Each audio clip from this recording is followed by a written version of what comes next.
মাধ্যমিক ও উচ্চশিক্ষা অধিদপ্তর বরিশাল অঞ্চলের পরিচালকের বিরুদ্ধে দীর্ঘ ৬ বছর ধরে দুর্নীতির অভিযোগ এনে প্রতিবাদ ও অপসারণের দাবি করেন।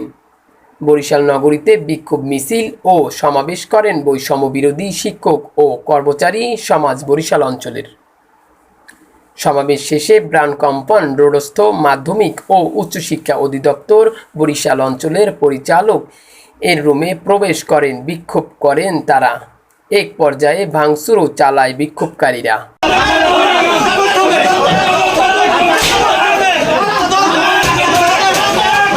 এ বিষয়ে মাধ্যমিক ও উচ্চশিক্ষা অধিদপ্তর বরিশাল অঞ্চলের পরিচালক প্রফেসর মোহাম্মদ মোয়াজ্জেম হোসেন বলেন, শিক্ষকরা এমপিওভুক্ত চায়, কিন্তু ব্যাংক বেইজে ধারাবাহিকভাবে তথ্য না থাকার কারণে এমপিওভুক্ত হচ্ছেন না।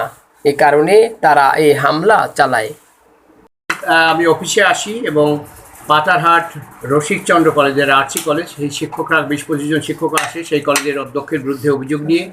সেই কাগজপত্র আমি দেখি এবং তাদেরকে আমি পরামর্শ দিই কী করতে হবে। তারা যেহেতু সরকারি চাকরি করে এবং তাদের কলেজকে জ্যেষ্ঠ শিক্ষকের মাধ্যমে চালিয়ে নেওয়ার পরামর্শ দিয়ে আমি যখন বসি, তখনই কতিপয় শিক্ষক যারা এমপিও পায় নাই, আপনারা জানেন ২২ সালে সরকার কিছু কলেজকে এমপিও প্রদান করেছে। সেই কলেজের অধিকাংশ শিক্ষকের এমপিও হয়েছে, কিন্তু অনেকের হয়নি। যাদের বাংলাদেশ শিক্ষা তথ্য পরিসংখ্যান, যেটা ব্যানবেজ নামে পরিচিত, সেখানে তথ্য না থাকায় ধারাবাহিকভাবে তাদের এমপিও হয়নি। এবং কারো কারো বিরুদ্ধে দ্বৈত চাকরির অভিযোগ আছে, অর্থাৎ কলেজে নিয়োগ নিয়েছে আবার এই সময়কালেই অন্য জায়গায় তার এমপিওভুক্ত। এইসব কারণে কিছু শিক্ষকের ভোলা দক্ষিণাইচা অধ্যক্ষ নজরুল ইসলাম কলেজ, এছাড়া গজারিয়া কলেজ, তারপরে আপনার বরগুনা ডিএম বালিয়াতলি কলেজ, তারপরে হাওলাদার ফাউন্ডেশন নামে পটুয়াখালীর একটি কলেজ, এইসব কলেজের কতিপয় শিক্ষক ৮-১০ জন হবে সব, এবং তারা সাংবাদিকও কিছু নিয়ে এসে সাথে করে এসে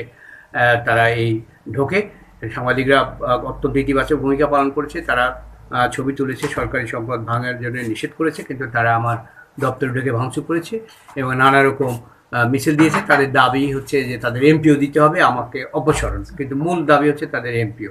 এখন এমপিও প্রদানের ক্ষেত্রে ব্যানবেজের এই ধারাবাহিকতা থাকা প্রসঙ্গে সচিব মহোদয়ের একটা চিঠি আছে। আপনারা যদি কাগজপত্র দেখেন তাহলে লক্ষ্য করবেন যে যাদের এমপিও যোগ্য একটা জেলা কমিটি সুপারিশ করেছে এবং আমার আঞ্চলিক কমিটি, যে কমিটিতে ব্রজমোহন কলেজের অধ্যক্ষ আমি এবং আর একটা বেসরকারি কলেজের অধ্যক্ষ সদস্য, আমরা এই ৩ সদস্য আমরা যাচাই বাছাই করেছি, করে তাদের এমপিও আমরা দেওয়ার জন্য সুপারিশ করে দিয়েছি। কিন্তু এরপরেই সচিব মহোদয়ের একটি চিঠি আসে আমাদের শিক্ষা মন্ত্রণালয়ের, যে অনেক জায়গায় অভিযোগ পাওয়া গেছে যে অনেকে ব্যাক ডেটে নিয়োগ দিচ্ছে।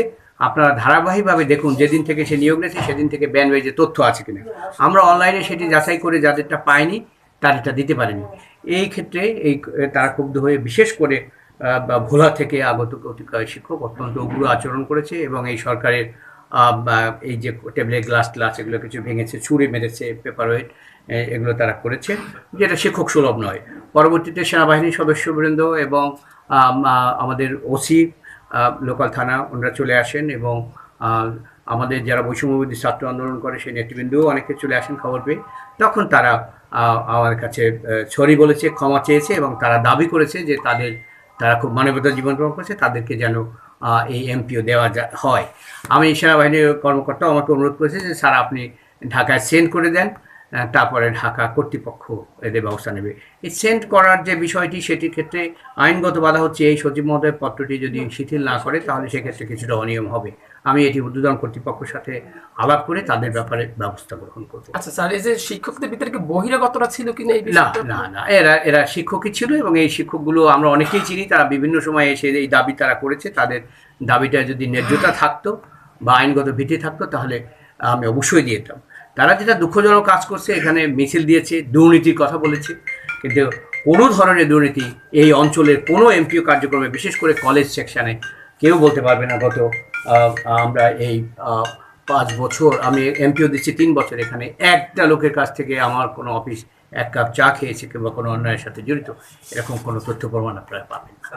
এটি আর দ্বৈত চাকরির কারণেও অনেককে আমরা এমপিও দিতে পারিনি। তারা অনেকেও কষ্টর মধ্যে আছে।